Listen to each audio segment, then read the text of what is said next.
Well, folks, my first guest tonight just released his 5th stand-up special, and like all of them, they're fantastic.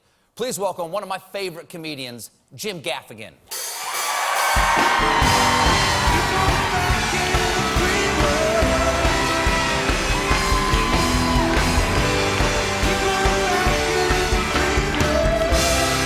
Hey, man, nice to see you. Good to be here. You're rocking a little bit of a different look right now. This is, a mustache. I know what it is. And I never... Are you on the Witless relocation program? Why? Well, I'm doing some porn. And... Going back to your roots? It's not like I had an enormous high self-esteem, but I wanted to see how low I could go.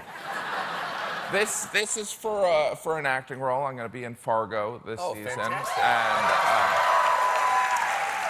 I could buy you as Midwesterner. Exactly. It's a bit of a stretch. Play a white bread guy. You know, I'm gonna pull it off. I think I can pull it off. I think so too. You know, one of the things that everybody loves about you is, I think everybody likes your material. I love watching it. I listen to it with my kids, you know, because I love it, they love it. It's not dirty. It's clean material for the most part. And it's not really political. Nobody can kind of figure out, you know, everybody thinks you agree with them, I bet. Yeah, well, I think there is some of that. I mean, my material is clean because Jesus told me to be clean. But, no, I think... He told me to be clean, too, but You know, I mean, I do... I do think that, you know, it's weird, because, I mean, I'm grateful that a lot of different people come to my show, and I do sometimes think that they attribute their beliefs to me, because I happen to be liberal, but I look like a Republican senator from the 50s. So I feel like people assume that I'm on their side. And I also, maybe I'm a break from it, you know, a break from, and there's people that do it much better than me. And, you know, I'm somebody who can talk about mini muffins, so like nobody else, my friend, like nobody else. That's art. You can make the mini muffins sing. Make it important. Yes. What about your kids? My kids. Are your kids, do they have political opinions? My kids have insane political opinions. 5 children. I have 5 children. Yeah. Some people, there's always some clapping, and then the rest of them are like, well, you did it to yourself. You know? And I do have 5 kids, and it's a lot of kids. Frankly, it's too many. I mean, but...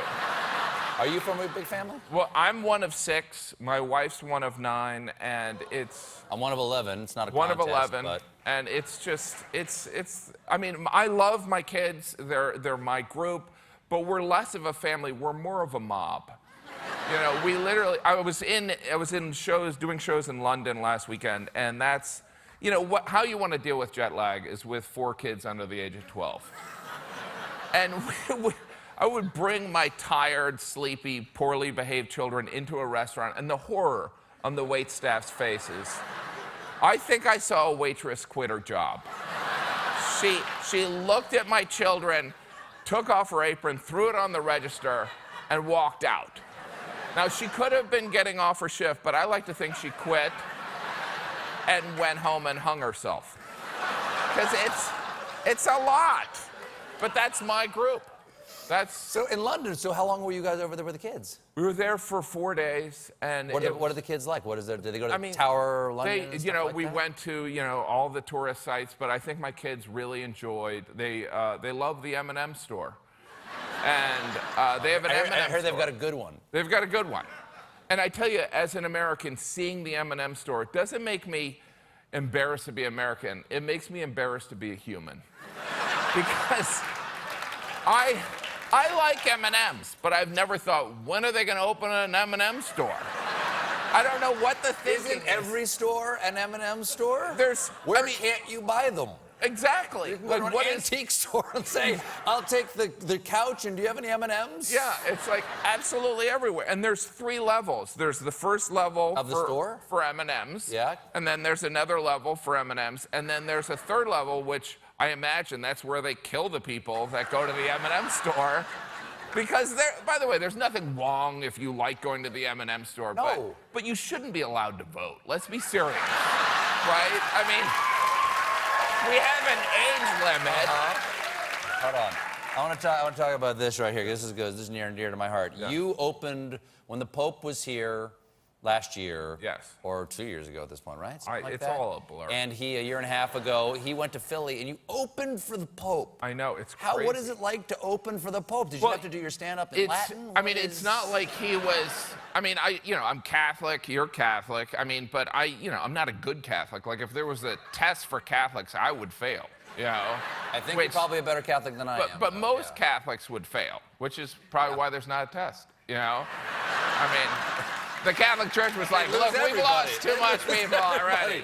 But I got to open for the Pope, but he wasn't there when I was doing stand-up. He wasn't there? Look at this. This is you shaking hands with And by the way, Papa. that's my mother-in-law, Wow. the mother of 9 children. She's like a Shiite Catholic, so she was very excited. And that's this guy back here? That's Juarez. This guy? Why is the guy, the Salt Bay guy, behind the Pope back there? He is, similar to me, a Latin heartthrob. He is a famous Latin, and no, it was at in Philadelphia, the Festival of Families, Philadelphia, the city of brotherly love.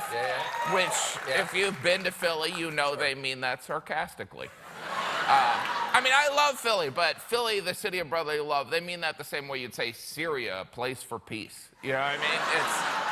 But I love Philadelphia. Yeah. But I have to tell you that, like, when I was at the sound check, I went for the sound check, and it was pretty scary. I went out, and they had constructed this outdoor amphitheater, and I looked on the highway, and the amphitheater was empty, and on the highway, there was 1 million people already there at the sound check, and I looked at those people, and I thought, wow, 1 million people that don't want to see me do stand-up comedy.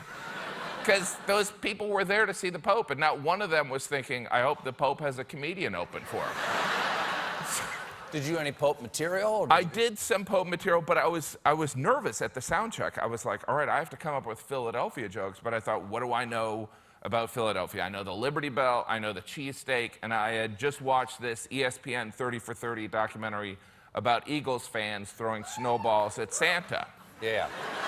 Not on the brand of brotherly love. Yeah. And so when I was finally introduced, there was still no one in the amphitheater because the Pope wasn't there, because I essentially opened for the Pope Mobile. And so I figured, all right, I'll just do my set. And so I said, it's good to be here in Philadelphia. And I heard the roar from the crowd on the highway. And so I said, I'll play to the crowd on the highway.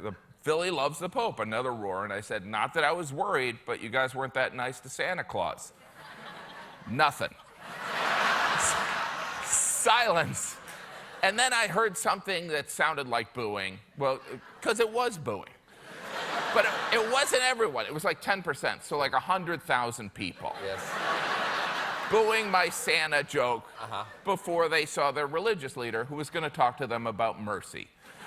And so I switched and I kind of adjusted my act. And eventually I had an opportunity to meet the Pope, and I was in this room, and everyone was saying something to the Pope, and I didn't know what to say. So when it finally came my turn, I said, don't bring up the Santa incident. And the Pope didn't say anything, but he gave me a look like, dude, I would never bring that up. Well, we got to take a little break here. We'll be right back with more Jim Gaffigan.